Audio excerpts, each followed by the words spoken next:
Hey, Rob here. In this video, I will be showing you how to use the Autopilot in the DC Designs F-14. We will cover some of the basics of the Autopilot and some more advanced features as well. We'll also identify some of the current issues that are present in version 1.0.1. It's an amazing plane though, so I'm sure that stuff will get worked out in time. If you bought your plane from the marketplace, then it should already be up to date. However, if you bought it from Just Flight before September 11th of this year, you can just go to their website, download the installer again, and once you install it, you'll be up to date. I am a real-world pilot with an ATPL, Airline Transport Pilot License, but I'm not military, and I have no knowledge of the actual F-14. So for the information I'm offering here, it's only based on what I've observed in the DC Designs F-14. So please, if you have more knowledge on the actual systems, forgive me for the inaccuracies. It's just what I've seen in the sim. I'll place timestamps in the description, so if you want to skip ahead to any of the specific parts, feel free. So let's get started. For flight planning purposes, I strongly suggest you download the free and amazing GTN750. First, you go to www.pms50.com, and it brings you to this page.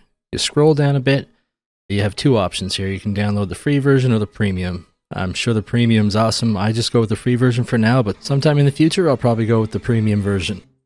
You just click download, and then you unzip the file. We'll go to it here. Select unzip. Then after you unzip it, you have to copy the unzipped file and paste it in your community folder. So we'll copy it, and there's where my community folder is. Everybody's community folder could be in a different place, but that's where I'll paste it. And I always double check to make sure it's in there, and there it is. And if you open that file, this is what it'll look like, so you know everything's in there. And that's it for the install.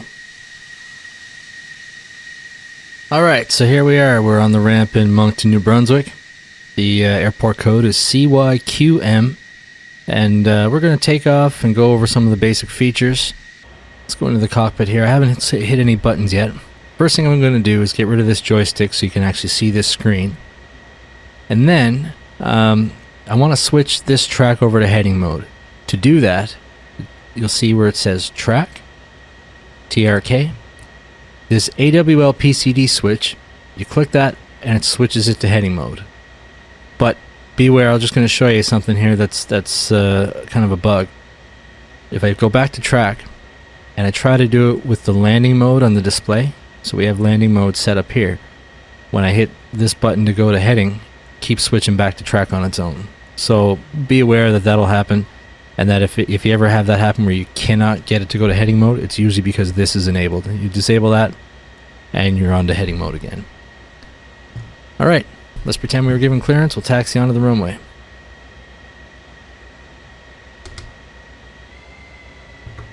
Brakes are released.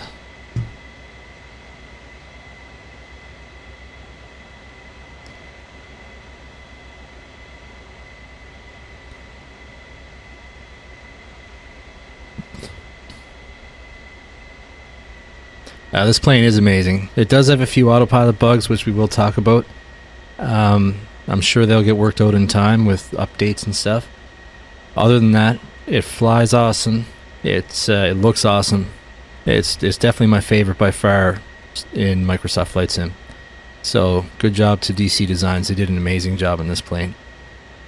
Alright, so let's center the heading bug. You can do that by hitting this switch right here, right in the center with the hand motion. Just click it. And now the bug is centered, runway heading, and the heading checks out for runway 29. And we'll increase our power. You'll see right here it's at idle. As I increase my throttle, it says throttle. It'll go up to mil when it's ready for full normal thrust. There's mil. Now release the brakes and off we go.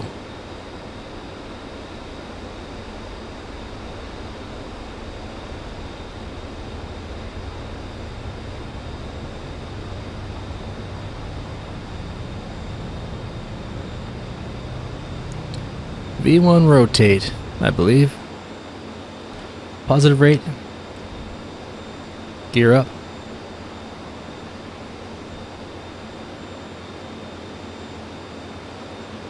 I'm just going to watch my speed that I don't go too fast. Want to stay within the speed limits.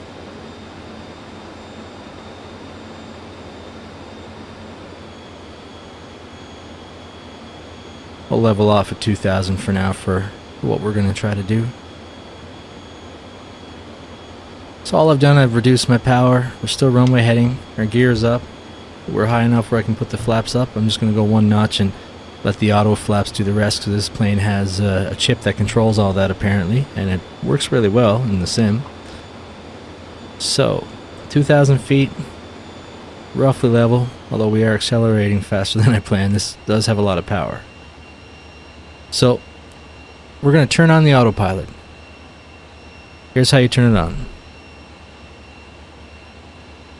Look at this AFCS panel right here. These three switches are up by default. Leave them up. For the autopilot, you just turn on these three. So Alt, Heading, and Engage. And what that did was, we were at 2,200 when we hit Alt. We must have been climbing a little bit.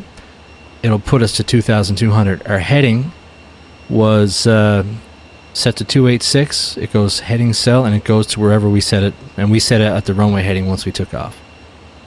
Alright, to adjust the altitude, what I'm going to do is down here, you could have hit this button to activate the alt as well.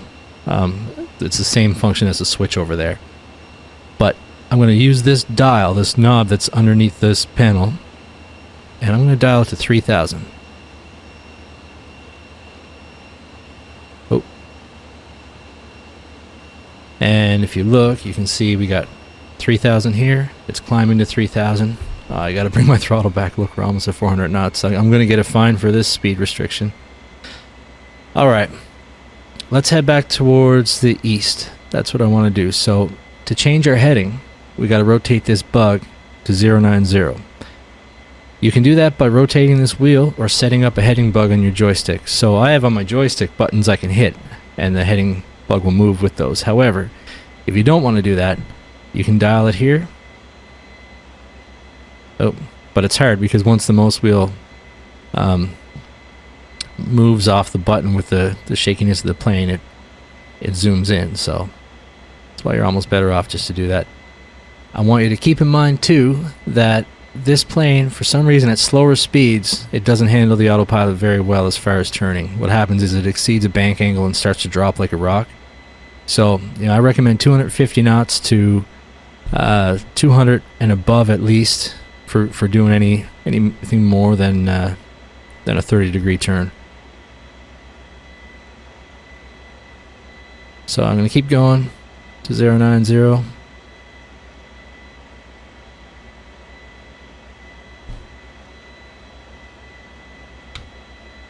I do find if you let it start rolling out about 20 degrees ahead of time, you'll be more successful because the wings will be level and you just kind of follow it in. See what I did there? So I made my turn, but I stopped the bug at 20 degrees ahead of the 090. Then once my track, which is this line, caught up to where I had the bug, I moved the bug to 090 and we kind of went up in the same spot. So I found that as a trick to make it work really smooth. When you're doing big turns like that, you do end up losing a little bit of altitude. It usually gets it back. I think it's because my speed dropped. I didn't set up speed yet. So let's do that next. We've already covered altitude. We've covered heading. And I'll quickly do speed. So to set the speed, you can either push this button right here that says speed right on it, or you can go over here and switch this mode to auto, which is just auto throttle. They do the same thing. If you hit one button on that side, this side moves, and you'll see that a lot with this plane, that one switch that you hit will actually affect a whole pile of other switches, and you don't know what it did because there's no real manual to explain it, right? This isn't a study level plane, so they have a lot of automation, but it's not explained at all in the book that comes with it. That's fine. So I'll hit speed. It's at 312 now. If you look up in the corner of the display here, 312, we're going to change it and bring it down. Actually, I don't want it to be that high, so I want it to be around 250. So what I'm doing is I'm using this wheel down here and my mouse wheel to bring that number up to 250.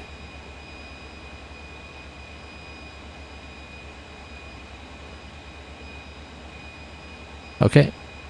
And then, now that we've got 250 up here, I'm going to hit speed, and the plane will accelerate automatically to 250, and it'll do whatever it's got to do to keep us there. That was pretty quick, wasn't it? I will say it's very good for its speed. Okay, heading east, and 3,000 feet. We'll call that the same. I'm going to set my altimeter to the proper setting, see if that makes any difference. No. Okay, so we're 100 above our 3,000. I'll forgive that. We're not too far out of limits. But if you want to change altitude, there's a couple different ways. However, sometimes the vertical speed is buggy and you can't do it. I tried this earlier and I couldn't make it work. So I'm going to try hitting vertical speed. And we have vertical speed there. I'm going to take the altitude bug, bring it up to 4,000 and see if I can do it with the vertical speed right now. No, it's not letting me change anything in here. So for some reason there's a bug right now. Last night I was able to do this, but I wouldn't trust the vertical speed. Okay, we'll take the alt. But because I hit this button, at whatever altitude I was at, it sets in here. So now I got to change it again. But if I keep it on alt while I change it, it'll just climb. So it's super easy to go up and down. You just got to change your altitude and it follows whatever you put in there. And it's still following the heading, keeping our speed close to 250 knots. Everything is exactly how we want. Okay, so that's how you do your altitude changes for now. There is some other more advanced options that, like I say, I can't do with the vertical speed, but you can change it to flight path angle as well. If I click vertical speed now, puts our vertical speed to 0. We're not quite to 4,000, but it doesn't let me change it, right?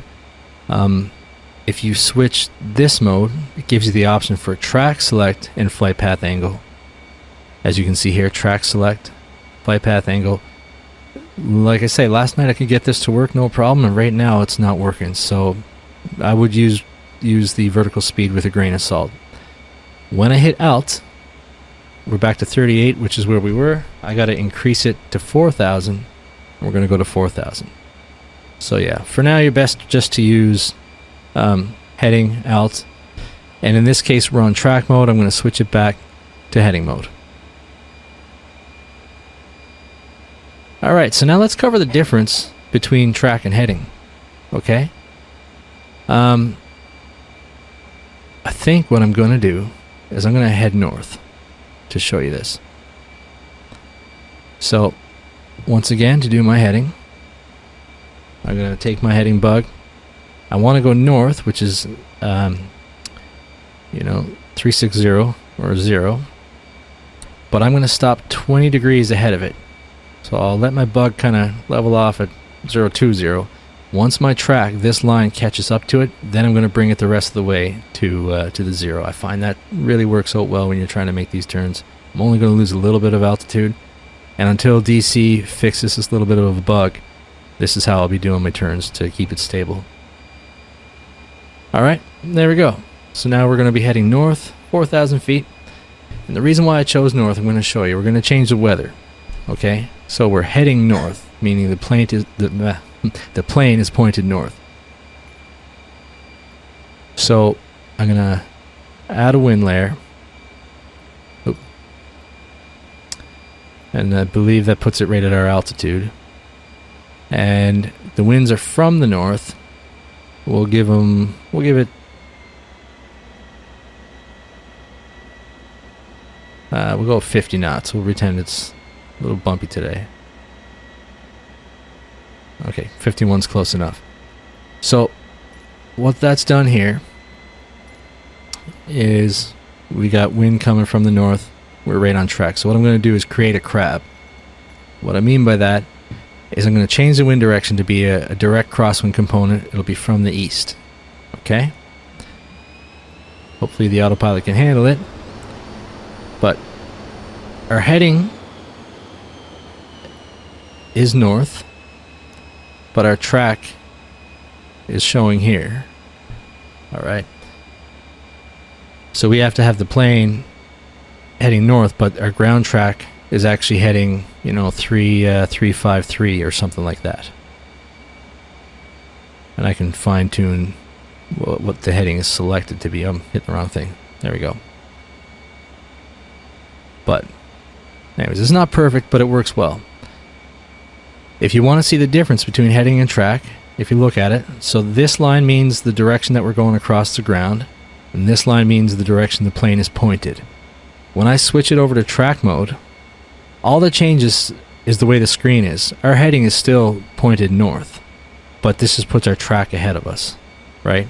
So for all visibility purposes, the track is the line that we're following, and it shows it straight ahead. Unfortunately, though, when you go to change the track, all you do is change the heading bug, and it then does its own recalculations. It doesn't do anything to the track itself. I wish that the feature would actually let you move the track, and then the heading bug would do whatever's necessary to follow that track.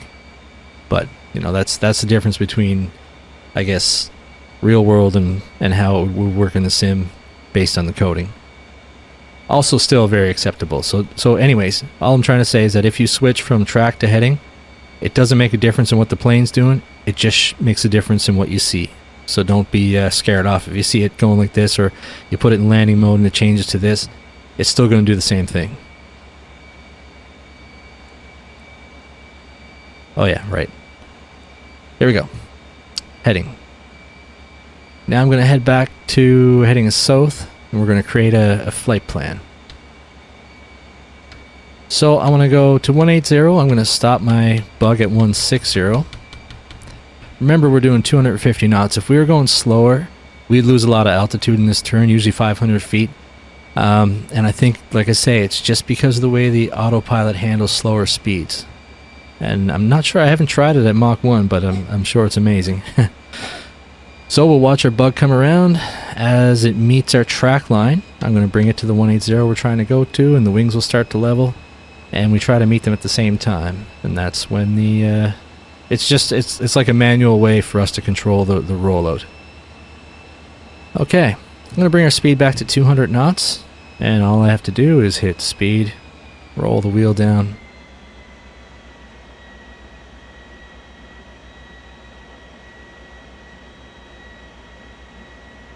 And there, as you can see, I use this wheel here, and I got the speed 199. I'm going to bring it up by 1 knot to make it an even 200. There we go, 200. So, we're heading south.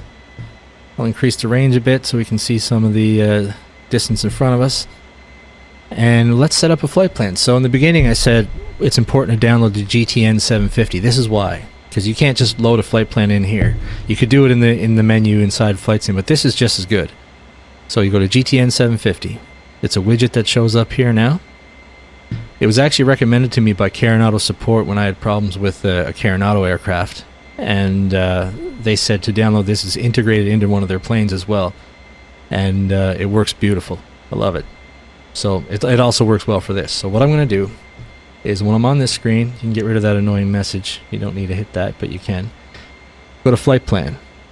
The Flight Plan, I'm going to set an origin airport. So once that lights up, I hit it. We left from Moncton, CYQM. Then I'll hit Enter. I have duplicate add-on scenery, so it's showing that I have 2. That's my origin. We'll set a destination. Click that. CYYG, we're going to Charlottetown, P.E.I. And I'll hit Enter again. Same thing. I'll pick one of my duplicates, and there's my flight plan. If you want to see a line, it'll show up here. Let's increase the range. See, there's Moncton where we left. There's a line of where we're going. And I bet you if I look out here, I'll probably see it. Yeah. Anyways.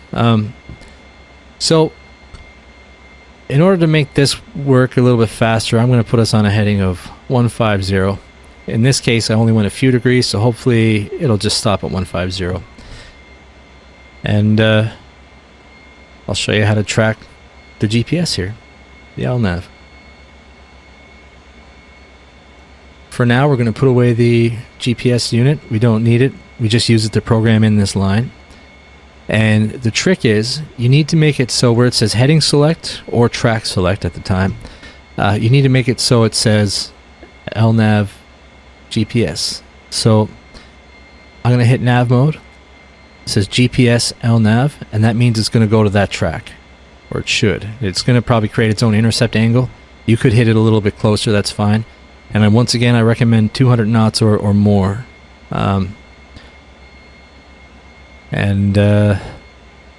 Actually, I'm going to give us 300 knots right now because this is going faster than expected. Oh, that's what happens when you zoom past the button.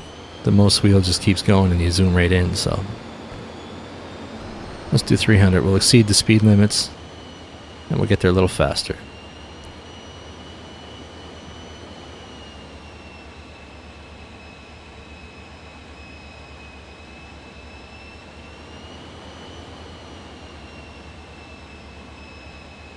That's one thing I dislike. I should set up a speed bug somewheres. There, okay, there's 301. That's fine. We'll take it. Now, what happened? Did I zoom in here when that zoomed in? I think it did. Yeah, there's my track. So we're going to go and intercept it still. You can use other screens. This one be if you're tracking VORs. And what you would do in that case is you'd switch this over. This switch is actually backwards. It's on the nav side, but it's really following the GPS, which is your LNAV. You could switch the switch, and in this case nothing's loaded in, so it's not following anything, but the nav side of it would follow a VOR. Okay, I'm going to make another video of how to follow VOR and how to do all that stuff, but oh, actually, you know what happened? This is exactly what I was talking about. When you use one switch, other switches get moved around. There we go, LNAV VOR. It disabled this switch, right? Watch when I switch this again, it didn't disable it. But when I switch it again, it disabled it. So it's kind of frustrating because you'll do one button and then you look across the cockpit and something else has changed and you don't know why. So beware of that. Okay. Anyways, so this should actually be on nav for the VOR, but it's still showing LNAV up here. But anyways, this will give us our GPS on the nav side of this switch. So we're holding our altitude. We're doing 301 knots as was set, and you can also go to this screen for an ILS if you want to set it up, or VOR. I'm going to keep it at the regular screen. This is the one I like. There's another switch over here. This mode switch changes the view, like to a bigger map view, which is cool too. I like it, but I'm just going to keep it on the full compass rose.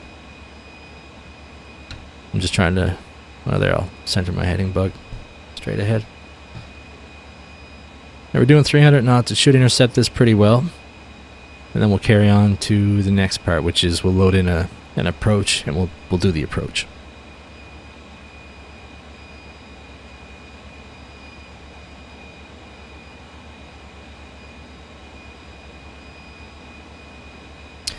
Well, we're about to intercept. I'm going to show you, there's an app called FltPlan Go, FltPlan Go, and I got it on Android. You can get it anywhere you want, but it's free. It has all the approach plates, I think, for North America anyways. I'm not sure what other parts of the world it covers, but it covers where I'm at, and it has all the free approach plates and data you'll ever need. I've used it in the real world. It has a moving map, and I've used it in real planes. It works awesome. It's good for, you know, flying a small light plane around and you want to have a moving map. Well, that works out great if you don't have proper GPS in the plane, which a lot of the planes I flew in flight school never had anything like that. Okay, so we're doing 300 knots. We're about to intercept. I'll let that happen, and I'll fast forward some of this to save time.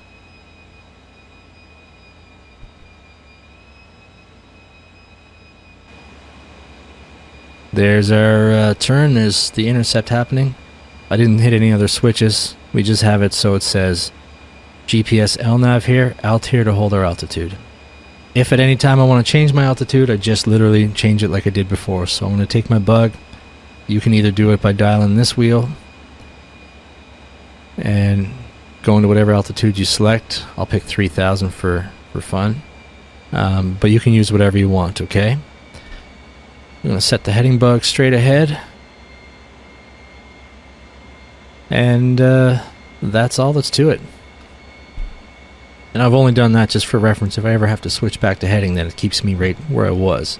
So say my GPS crapped out, In real life, it'd be good to have your heading bug set, then you just switch it into heading mode, and you're going to follow where you're going until you get that sorted out. Okay, so coming up ahead is the Confederation Bridge. You'll see it on the map here, and we're going to bypass it. Let's load up our approach. So, bring out the GTN750 again. And like I say, this is amazing. You can use it for any aircraft. You can look at the map on this as well, zoom out and see where you're going, what you're doing, what the plan is, and you can move it with the mouse. It's so easy. That's why I like it. And we'll go to procedure. We're going to do an approach into Charlottetown. We'll do the ILS 03 via... I'll look at the approach plate. Okobo. Okay. We're going to load in the approach. You're going to see it's going to immediately follow the track to Okobo. For some reason, that's just how Flight Sim seems to do it. You can't load the approach and stay on your regular track. It just puts you direct to that next track. That's fine. Let's look at the map. So it's going to give us an L-shape RNAV, where it's not really RNAV, but you follow the GPS till you intercept, and once you intercept, you follow the ILS in. And right now we're 30 miles back from Okobo. But look at the plate. I'll put it up on the screen where you can read it. And there's a 210 knot speed restriction at Okobo, 200 knot restriction. Usually is at the middle of the T, but I don't see the restriction. Oh, yeah, I don't see the restriction right here. That's fine. But we're still going to slow down to 200 knots for that turn. And the inbound track is 027. The ILS frequency is going to be 110.9. And luckily, when we selected it here, it put it in our nav1, so we already have that set up. We don't have to do anything with the frequencies right now. Yeah, so we just got to go there. And that'll be the next step. So what I'm going to do is put this map away. I'll fast forward the video a bit, and we'll carry on from there when we get a little closer.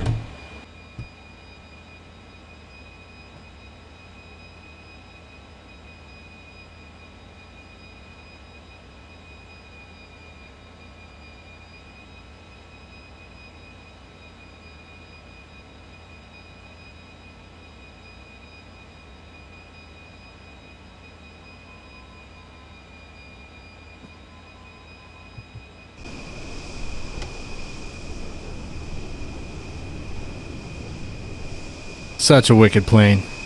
Alright.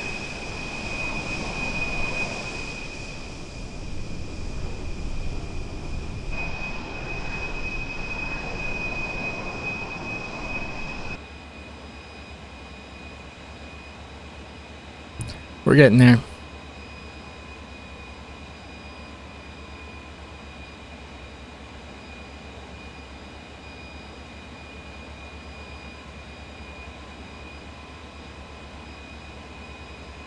Well, let's change the weather.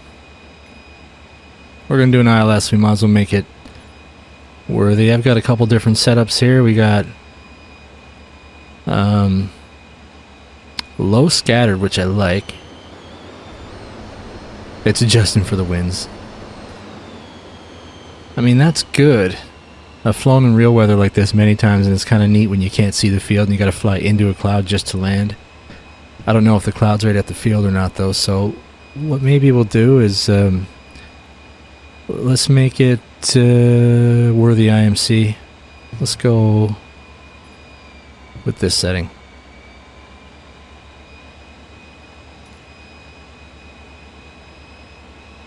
Alright, so now we're in the bad weather.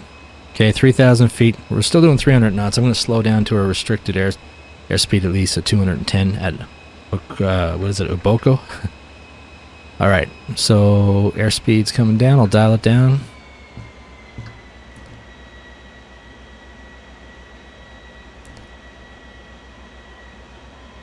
This plane responds to speed changes really well.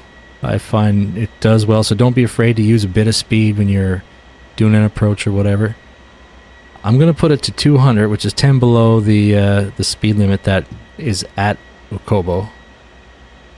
And the reason being, just so I can forget about it. I don't need to change anything. I'm going to leave it at 3,000, which is ideal for a decent ILS intercept. The plate here shows I could go as low as 2,000 if I wanted to, because we're over the water. The field elevation is 167 feet, so I don't need to worry about that. 3,000 is ideal. But everything's looking good. I can change the range down here. Now this is where it gets a little confusing, because all I'm going to do to activate this as an ILS is I'm going to hit this switch, the top one. I'm not going to hit this one until I'm on final. I've discovered since my last video that sometimes this one creates a bug where if you're not in the right parameters, it creates an overshoot. So I wait until I'm actually on final to hit this. And you don't even have to. You could leave this off. It'll still go right down. I think that just activates the automatic carrier landing system. I'm not sure. There wasn't enough information that came with this plane as far as the autopilot goes, so I'm still learning, but I'm just sharing what I've learned with it. I will make other videos on how to follow a VOR, how to do a VOR approach, how to do an NDB approach, which you can do in this plane. I've done them, and they work really well too. And RNAV as well, so hopefully I'll get over to making those in the next few days.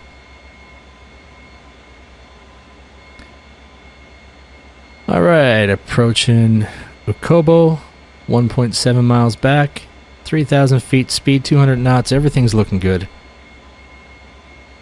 If I switch this to landing mode, it's still going to follow the GPS LNAV. It's only when I go to heading that it changes, but I'm not using heading right now. I'm going to change my heading bug to be on runway heading. So if in the event of something fails, at least I have that heading if I need it. Although, you know, bad weather like this, I'd be doing an overshoot right away if I had something fail on me.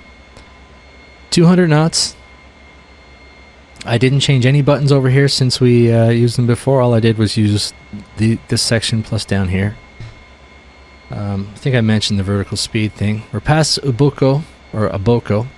What I'm going to do is hit the ILS switch, and you'll see what happens. Track and loc comes up. As far as I know, with the DC design set up, that just means that the track is still going to follow your GPS track, not the ground track. So it will make that turn. And the altitude stays. Glide slope will capture once this comes down and intercepts. In real life, your localizer would have to be centered first, but I think it'll still capture anyways in this plane, in this setup. So if that were to come down, you'd start losing altitude even though you're not on final, which could be dangerous, but where it's only a sim, it doesn't really matter, I guess. So let's see what happens here with the range. Oh, it's starting our turn. The other switch I'll have to do, so I only turn that one to get this set up. I'm going to turn this from nav to GPS. Really, it's the opposite though. It goes from GPS to nav, and it brings our loc up to be the primary. So now our loc is, it went from being armed, which was that box around it, to being captured was when the box disappeared. On the outside, the box never disappears. The box stays there the whole time, and I think that might just be a bug that, like I say, hopefully gets worked out down the road. Because you'll see here, a glide slope will move up into it. We can assume that means captured, but it doesn't necessarily. So now I'm going to switch on that AWL ILS button below. That's that second one. And I'm going to bring our speed back. We don't need all this power, so I'm going to bring it down to 127 knots, which is what's recommended for a carrier touchdown. I think they said for all landings in the manual, so just for those purposes, I'm going to set it to that. I got a little bit unstable there, but that's okay. That's because I'm going to put down the flaps too. Or I did. Now the gear's coming down. We're well within speed for that. Landing gears down. Still bringing the speed back with our speed bug to 127. Okay, and you'll see there's a red light up here. It says ACLS AP, and I think that means Automatic Carrier Landing System Autopilot, and just giving you a warning that it's gonna take you right down to the ground. I'm not sure if that switch is at all necessary. Usually, like, I can still fly it with it off, but it must be there for a reason. This one says VDI, which would, vertical direction indicator, maybe. I'm not sure. And so that one is the important one as far as I know. This one will actually turn them all on anyway. So when I hit this switch, it also turns this one down to the landing configuration. It does a couple things. It sets this to landing mode, so you couldn't go to track if you wanted to again. And it's all okay. It's just that you don't know it does it because there was no instruction on how to do it. And that's fine, as long as you know it does it. But everything's looking good. We're doing our 126, 27 knots in some bad weather.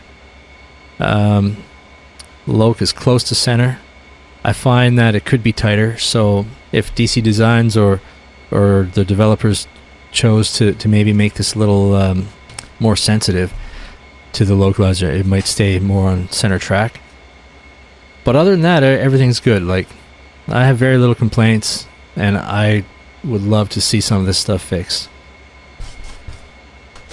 Make sure our altimeter setting is correct. 2992 must have been what the weather preset was, so that's still working out.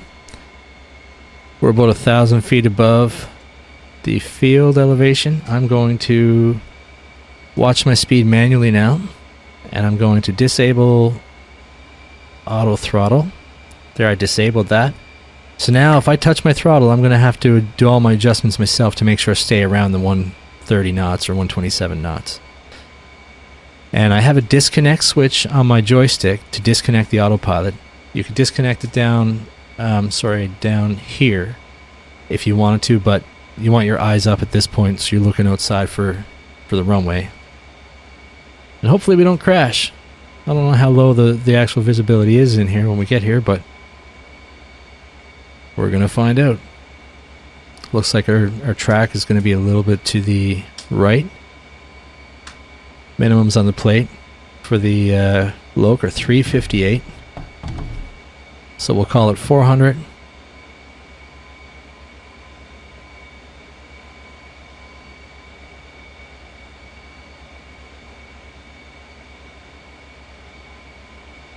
We are within 100 above, slightly above the slope. I'm going to try to adjust my view to look outside a little bit. Lights in sight. Minimums, autopilot is disengaged, and I'm manually flying it to the runway now this way. Man, that seat angle makes a difference. Alright. Reducing my throttle to 0. If you forget to reduce your throttle, the plane will just float the whole way down the runway because of the DLC system. I believe that's why it does it. But anyways, there we go. Maintain center line. We've landed in Charlottetown. Nice bad weather. And that's how you conduct an ILS. Sometimes you can join from the IF, which is the middle of the T fix. Instead of going where we went to Okobo, we would go right to Villeray if we were coming from Halifax direction, for example. But for the purposes of this video, I just wanted to do the full procedure, so at least you see it and how I do it. Let's go to better weather. This is the low scattered that I had set up before. And we'll have a look at the airport. This is Sim Add-ons Charlottetown. It's absolutely amazing. I have one for Halifax. I have one for all the Nova Scotia small airports. And I'm going to buy some more. Ralph is the developer at Sim Add-ons, and he creates some really amazing stuff.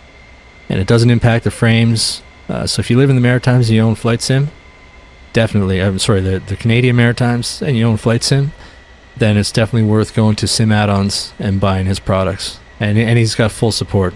It's a great place to get this type of scenery.